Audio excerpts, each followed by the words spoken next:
يا جماعه هو الاكل بتاع السوبر ماركتات والسندوتشات اللي بتبقى جوه دي بتبقى حلوه، وانا بجيب حاجات النهارده من مترو لقيت ثلاجه بتاعت سندوتشات بس.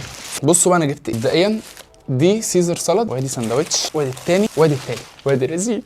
الاربع حاجات دي كده ب 300 جنيه. تعالوا نجرب حاجه نجرب السندوتشات. بصوا انا جبت 3 سندوتشات سموكد تركي وذ تشيز، وده 3 تشيز 3 انواع جبن باين قوي يعني من اسمه، وده سب مارين. نجرب سب مارين ده سعره 67 جنيه. في سلامي تركي مدخن وشيدر وخس وصوص من تحت. ده شكل الساندوتش، بسم الله. سندوتش حلو قوي وخفيف خالص، في خيار مخلل وميكس التركي المدخن مع الشيدر مع السلامي، مدي ميكس كده في بقك. عارف في ايه؟ في 3 اطعمه بيضربوا في بقك مره واحده مع الخيار المخلل والخس. حلو. على اللي بعده 3 تشيز. جرب سندوتش جبنه بصرف النظر على اللي هقوله، بس العيش حلو قوي قوي قوي. العيش الباجيت تحفه، واصلا مخبوزات مترو حلوه يعني. انا بروح بجيب من عندهم الكرواسون او الباتيه، ده بيبقى حلو قوي. عارف لما يبقى عندك بواقي جبنه في الثلاجه وتحط حته من ده على حته